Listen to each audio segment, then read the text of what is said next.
San Ysidro McDonald's Massacre, 1984. The room tasted like hot grease and fear. For a long minute that felt like forever, every sound was either the crack of a gun or the small, sharp sound of someone trying not to breathe. People on the cheap red booths were frozen like dolls, eyes wide, mouths open. Glass on the floor shook when boots ran. A paper cup rolled and spun. James Huberty moved through the McDonald's like a dark storm, his face a mask, his hands steady on the metal that made terrible noise. He did not look like a man who would stop. He looked like the end of something. A little boy under a table pressed his face into a waitress's uniform and clung to the fabric like it could hold him safe. A mother covered her baby's head with a napkin and whispered prayers so low they sounded like the sound of the air. Outside, sirens screamed closer, but inside the sound could not get past the walls. The lights hummed over the counter, and the neon sign in the window buzzed the same way a trapped bee does. For 77 minutes, the restaurant lived in a single, stretched moment where the world had been cut into before and after. Then something strange happened. In the middle of the noise, all the sounds seemed to fall away like someone had turned off a radio. It was sudden. Glass stopped vibrating. Boots paused. Even the bloodless fear in the air grew quiet. For one heartbeat the room felt empty, like the universe had taken a breath and held it. From the corner, behind a stack of paper trays, came a sound that did not belong to a human throat or a machine. It was soft, like the whisper of a leaf. It spoke a name. James! The voice held no anger. It had no voice box. It was more like the shape of a voice, and it filled the restaurant with something colder than the air. Huberty froze. His arms lowered a hair. People who had been pinned to the floor blinked, not trusting the change. The boy under the table crawled an inch, and then the floor it did not make a shape way that followed the rest of the light. The fluorescent tubes above them flickered, and for a second the shadow looked like a doorway. Out of that doorway came a smell like old rain and the sound of waves, though the ocean was miles away. The whisper called the same name again, but this time it sounded like many voices folded into one. People began to breathe, at first in gasps, then slower, as if they could not trust the air. The shooter stood still and then, without meaning to, stepped toward that shadow. His face changed the tiniest bit, like someone had shifted the way he thought about himself. Then his mouth moved and he said, not a shout but a single small word that everyone heard as if the floor itself had told them. Why? A chair scraped backward and a teenager under the counter crawled out, eyes burning, and looked straight at the man who had brought this horror. The teenager did not move to run. He did not move to throw anything. He simply said, in a voice that trembled, "Stop." It sounded weak, but it cut through the hush like a small stone through glass. For a blink, the room believed him. Then the lights went out. Not a flicker. Not a gentle dim. The fluorescent hum died as if someone had pulled the plug on the sky. Darkness poured in, thick and close, and the whispering voice became louder, circling them like wind. In the dark, shapes moved that were not people. Something brushed the back of the waitress's neck with a cold so sharp it made her shout. A few hands reached, finding only air. Footsteps fell where there should have been none. Sirens screamed nearby, closer still. The neon sign in the window sputtered and went black, leaving only the red letters like red eyes. Outside, someone shouted the name of a child. That sound reached the dark like a rope. Inside, the boy under the table made a small noise and then stopped. The man at the door raised his gun again. But before the shot could come, the whisper folded into a sound like a bell that had never rung before. It said, "You were not alone." And then, right as a shot began to tear through the dark, everything stopped, like someone had slammed a giant book shut, and the last thing anyone heard was the simplest, most impossible sound, the laughter of a child who had not been laughing for a long time. The laughter hung there, and the world waited. Then the chapter snaps back, and we see how it all began. On a hot July morning people came to the McDonald's for bread and burgers, for a soda and fries.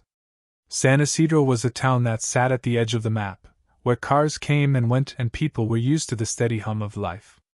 Families sat with trays and small boys traded stickers. The woman at the counter smiled by habit, the fryer kept its steady churn, and radio music played a soft tune about summer days. The day was ordinary. Nothing in the light hinted the night would break. James Huberty pulled up in his old car. He was 41 and he had a face that did not look like a monster in the beginning. He bought a burger. He stood in line. No one thought much about him. He sat down, ate in silence, and then he rose. No one could say why he became a storm. No one could say why he carried so much hurt inside. He did not speak of monsters or ghosts. He spoke only in the small, hard sounds people make when they are set on something they will not change. Before that day there had been small signs. A neighbor had seen him standing in the doorway at night, looking at the sky as if he expected it to fall. He had told little lies to himself about control. He had worked on machines and told himself he could fix what he could not. People in the town had seen him pass by the grocery store, and had felt nothing more than the small prick of knowing a stranger. No one had foretold the storm that would bloom inside him. Behind his eyes that morning, a darkness had been growing for years. It was not just one thing. It was the slow piling of losses, a fear that grew like a crack in a wall until the whole thing shifted.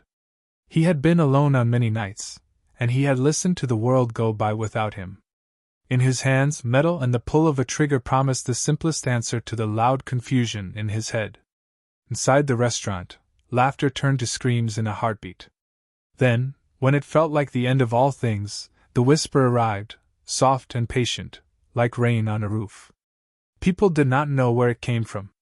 They only knew the world had changed in a way that let something else walk close to them, something older than fear. The day that started like any other would not end that way. And in the middle of the dark, as the first sirens neared and the shadow moved like a door swinging open, the people inside McDonald's held on to the smallest hope that someone, somewhere, would stop the noise. At that moment, the lights were still down, and a sound like distant bells threaded through the room. Something shifted behind the walls. The teenage boy under the counter felt fingers touch his shoulder. No hands, only a cold, and he stared straight into the dark and whispered the name of the thing he could not see. "Why are you here?" the boy whispered into the dark. His voice was small, but it pushed through the shadows like a beam of light. For a moment the silence held it carefully, like someone catching a falling glass. Then the whisper answered in a voice that sounded like wind in a dry field. "Because you called," it said. The teenager felt his skin prickle. He could not see the shape that spoke, but it spoke to the hurt that lived in the room. The cold on his shoulder felt like something trying to remember a name. Around him people breathed faster and then slower, trying to find a steady rhythm inside a storm. The mother with the napkin over her baby's head tightened her hold and hummed a tune she used when the power went out. A man with grease on his hands began to pray, not with words but with the press of his thumbs against his eyes. Outside, police voices moved like pieces across a board. Men in uniforms whispered into radios. They checked the perimeter and looked in through the glass. Lights from squad cars painted the parking lot in blue and white.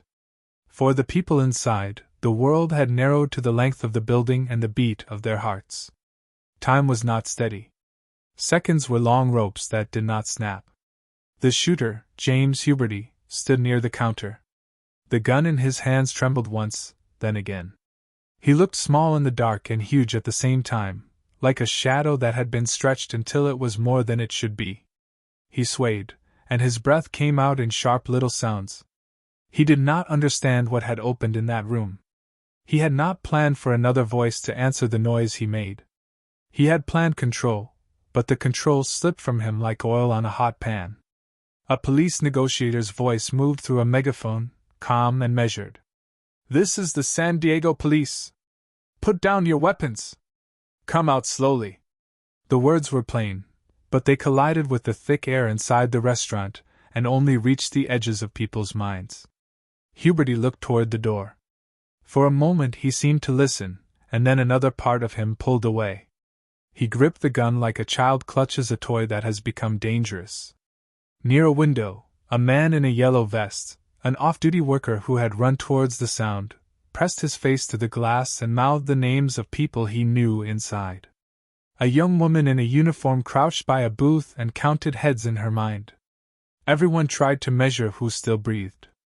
It was a slow, careful work, like trying to pick up drops of water with a dry spoon.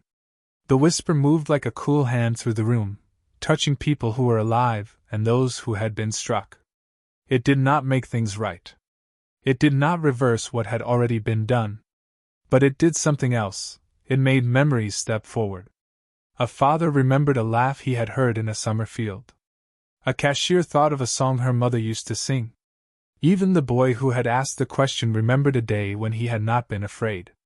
The negotiator kept talking. "You don't have to do this. We can help. Put it down and come out." The voice stayed steady like a rope thrown across a river.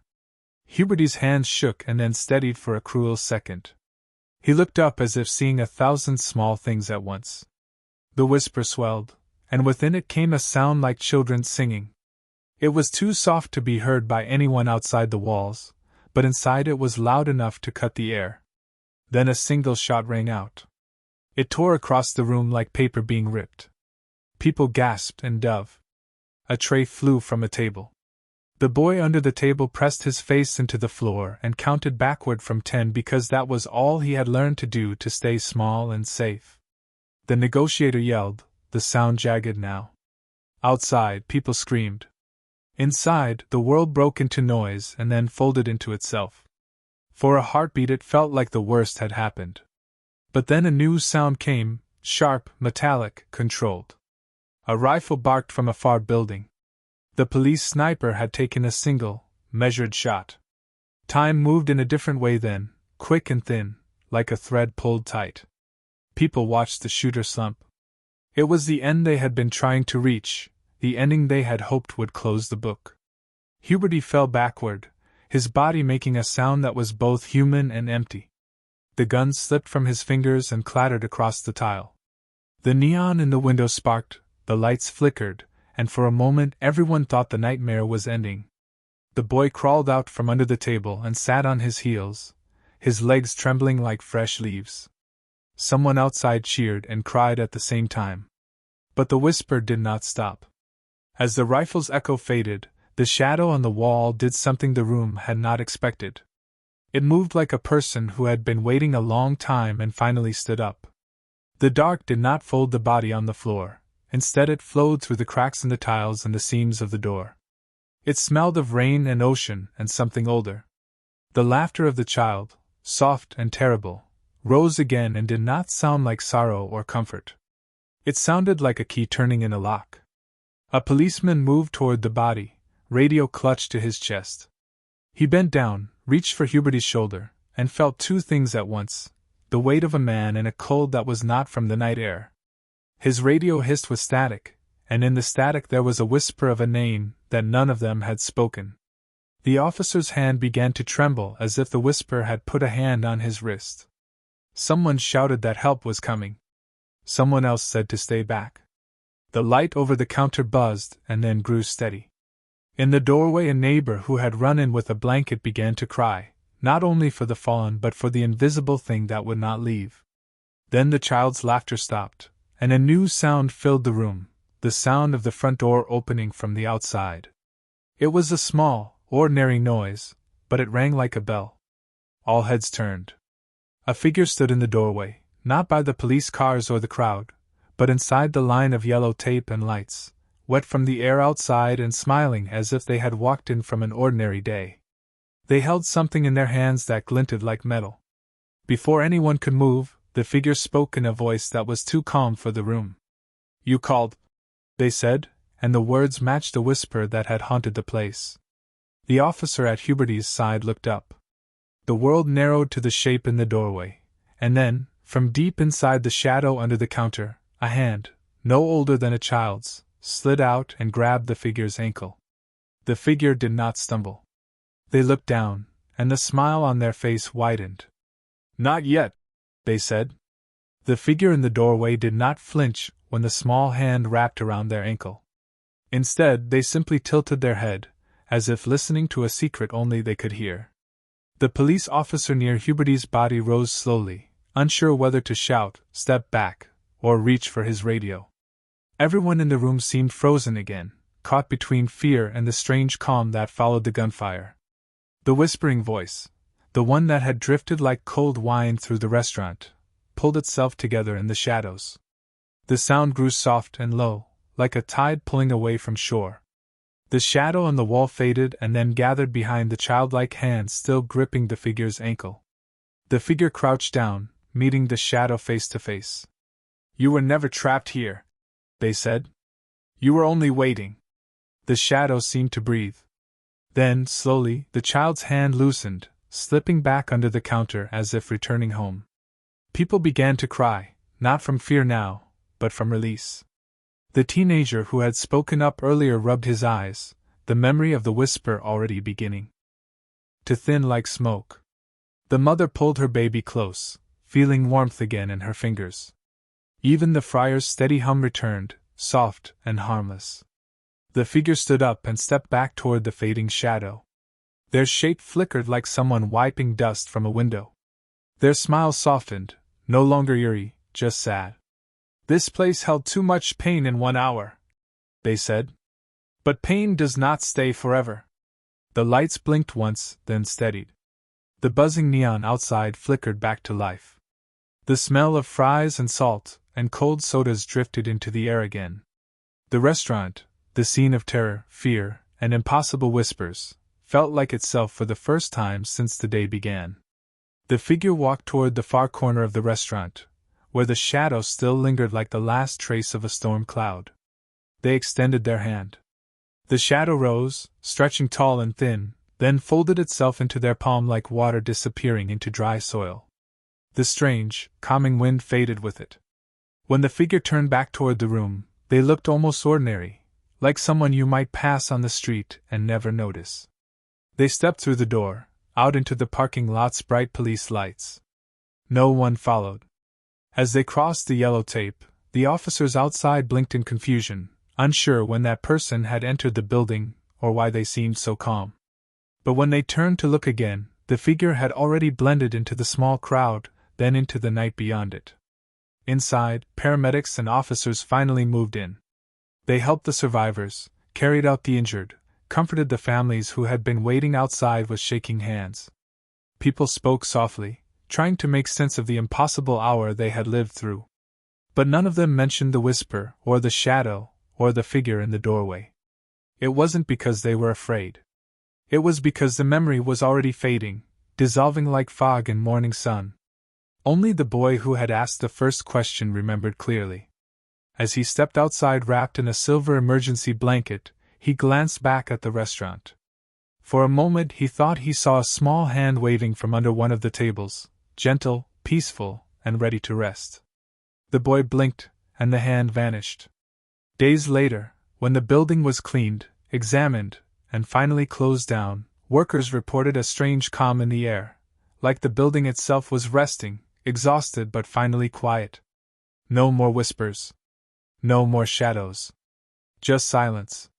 And when the McDonald's was eventually torn down and replaced, people in San Ysidro said the new building always felt a little lighter, a little safer, like something heavy had been taken away long ago. No one saw the mysterious figure again. No one heard the whispering voice. But sometimes, only on very still summer nights, someone walking past the spot would hear a sound like a child laughing far, far away. Not scared. Not sad. Just free. The end.